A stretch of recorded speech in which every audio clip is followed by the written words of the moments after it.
JBN, we keep you informed. I am Michelle Jones, and in the news, CJ dressed like a student and murdered bus driver in the presence of cops, says witness. Please remember to subscribe, like, share, leave us a comment, and click the notification bell to receive our daily news items.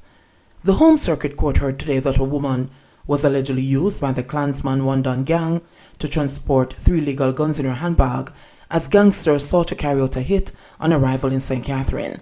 The target of the hit, the court was told, was one of reputed Klansman leader Tasha Miller's alleged top lieutenants. It was identified by the alias Ice. The prosecution witness, during his evidence today, said that he and the one-done reputed leader, Andre Blackman Bryan, decided to have the woman carry the guns after abandoning the idea of hiding the weapons under the seat of a car. The self-confessed member of the gang, who said he was the gang's driver, among other roles, told the court via video link that he had taken the guns and had tried to put them under the back seat of a taxi that he had borrowed, but that the weapons would not fit. Right there, man, Blackman decided we're going to hide them, as it was going to give trouble to put them under the seat, the witness testified.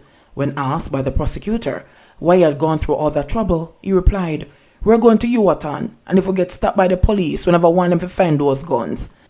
The guns, the court heard, were picked up from the woman in the handbag in Lauriston in Spanish Town, St. Catherine, when Blackman, a female defendant, Stephanie Christie, and another alleged gang member had traveled to meet up with 3 other alleged gang members who were going to carry out the attack. The witness testified that he saw the woman when he went to pick up a man, and that Blackman tell me say she have some guns in her bag. According to the witness, they all left in 2 separate cars, with him transporting the woman in the front seat of the borrowed taxi. When they reached at a certain point along the journey, the 3 alleged triggermen took hold of the guns and they continued to Yuatan in search of Ice.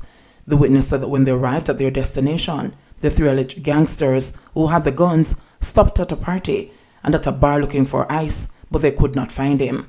As a result, he said they all left and the guns were placed back inside the woman's handbag. Bryan, the witness testified, had ordered the hit on Ice, who was one of his rivals. He explained how the alleged gang members planned and executed the murder of a bus driver who dared to discourage the collection of extortion in a bus park in Spanish Town. The witness says the bus driver was murdered in the presence of police officers inside the bus park. He said members of the gang planned to kill that driver because he was encouraging other drivers not to pay extortion to the gang members.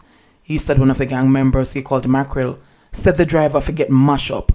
The witness said Bryan said he wanted to use one of the gang members, a man he called CJ, to carry out that hit. He said CJ was to dress up in khaki suit and pretend to be a student and murder the driver.